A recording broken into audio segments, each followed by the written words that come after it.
A paz do Senhor, igreja. Como foi mostrado aqui, já foi falado, agora no dia 31 de outubro, nós vamos comemorar 506 anos da Reforma Protestante, que, como nós vimos ali no vídeo, é um momento histórico, né? Foi um momento histórico, foi também um momento de fé, onde Deus levantou diversos homens dispostos, né, a manter a sua palavra viva, de acordo com a verdade que foi revelada. E agora nós vamos fazer uma pequena encenação retratando isso. Claro que não literalmente, não da forma exata que foi, mas contextualizando, né, para que haja um entendimento.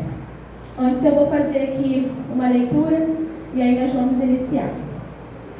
O nosso Senhor Jesus Cristo veio ao mundo, foi crucificado e ressuscitou ao terceiro dia. Após isso, ficou 40 dias ainda na terra, com os seus discípulos, orientando-os e preparando-os para o que havia de acontecer. Quando subiu aos céus, deixou uma ordem. Suas testemunhas pregariam o Evangelho, tanto em Jerusalém, como em toda a Judéia e Samaria, e até os confins da terra. O Evangelho começou a ser pregado, fazendo a igreja primitiva crescer rapidamente de Jerusalém para as cidades mais distantes do mundo greco-romano, cumprindo-se a promessa do Senhor Jesus. A igreja primitiva era liderada pelos apóstolos escolhidos pelo próprio Jesus, como Pedro, Tiago, João, Paulo, e depois por mais pessoas levantadas, como Matias, Barnabé, Áquila, Priscila e diversos nomes que estão nos fundamentos dessa construção.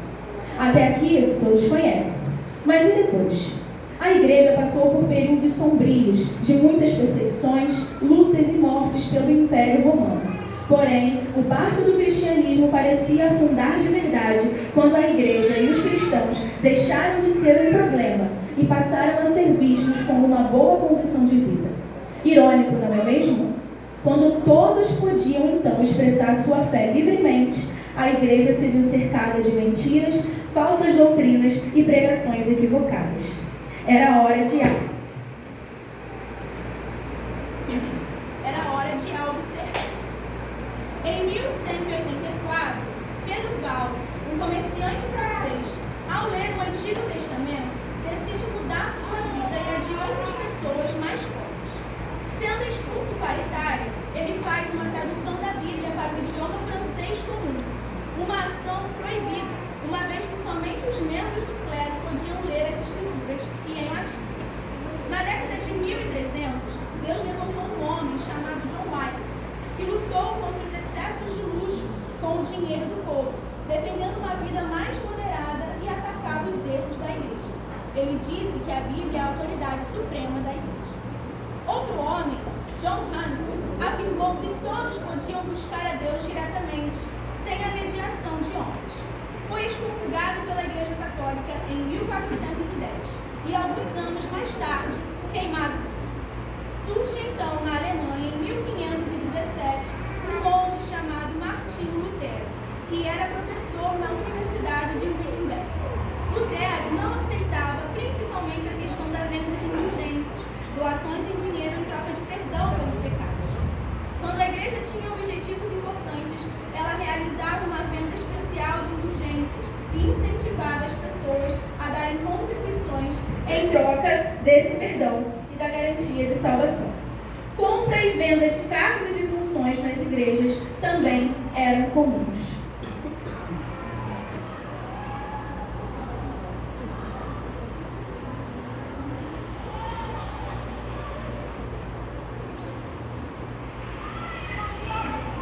Peguei, pessoal, venham aqui rápido, aproveitem, comprem logo o seu espaço no céu. Vocês não querem? Vocês não têm interesse? Comprem seu espaço no céu.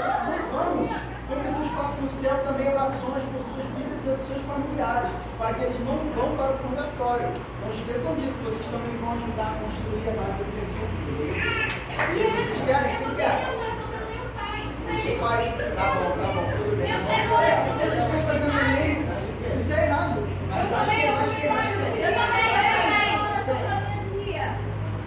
Amém. Isso aí. Ó, por hoje nós encerramos e amanhã vocês podem voltar. Tá bom? Amém. Vamos lá.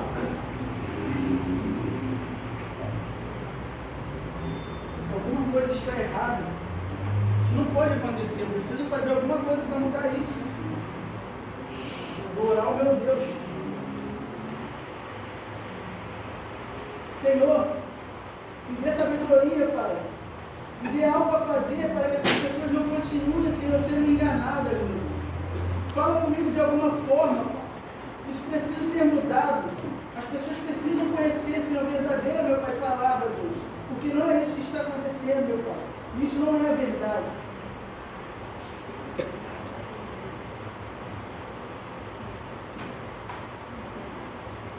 Tudo eu encontro na Bíblia. Porque no Evangelho é revelada a justiça de Deus. Uma justiça que do princípio ao fim é pela fé. Como está escrito, o justo viverá pela fé. Romanos 1,17.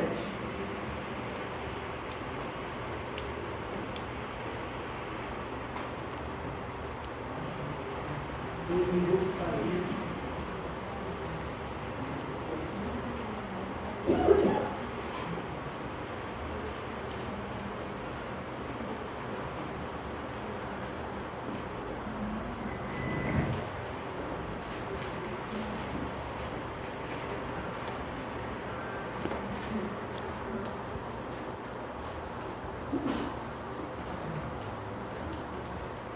O dia se aproxima. Amanhã, dia 31 de outubro, colocarei essas 95 teses na porta da igreja principal. As pessoas precisam conhecer a verdade, pois a verdade liberta.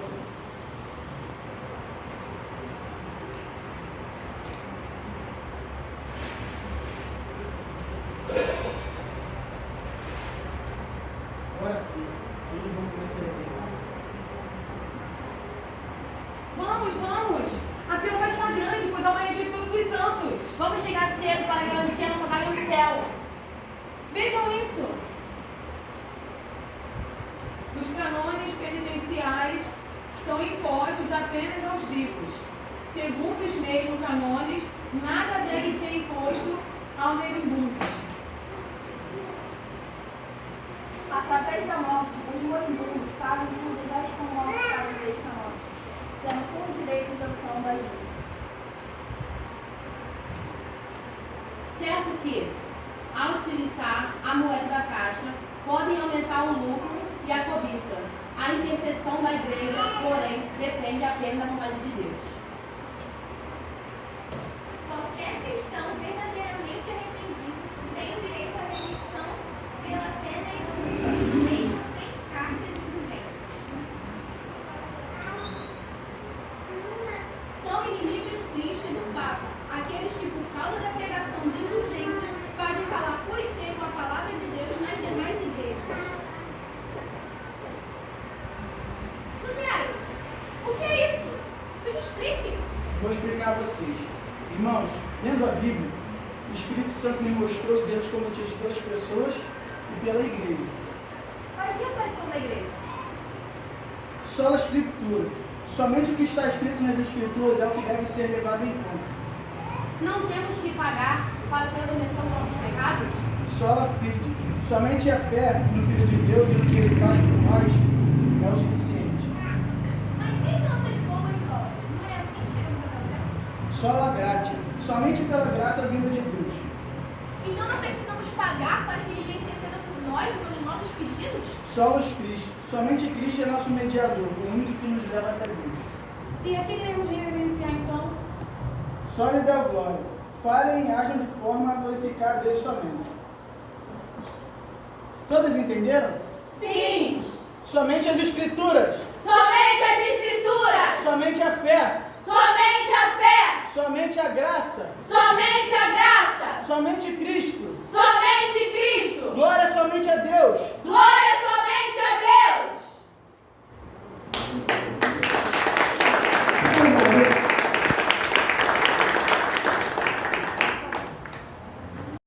Mas Lutero não voltou atrás e, por essa razão, foi excomungado da igreja em 1521. Foi considerado um herege e ficou escondido no castelo de Wartenburg, local onde traduziu a Bíblia para o alemão. Ele acreditava que os fiéis deveriam ter acesso direto aos textos sagrados. Lutero ainda influenciou outros movimentos protestantes na Europa, como o liderado por João Calvino e o de Henrique VIII.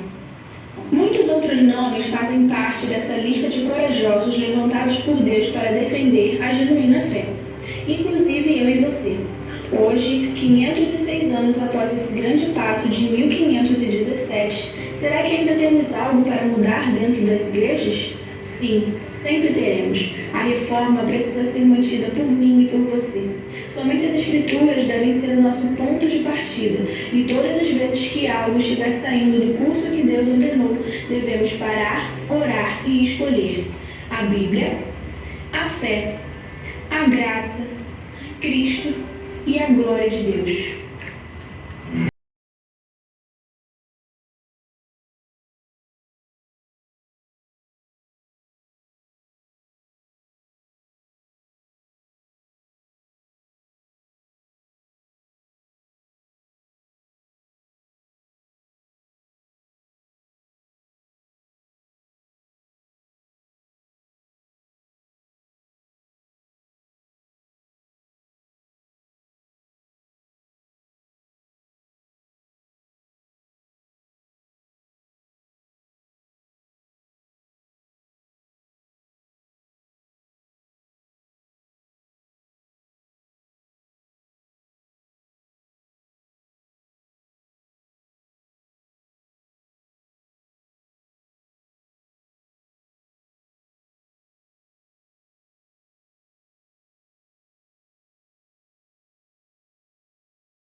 Glória a Deus, aleluia.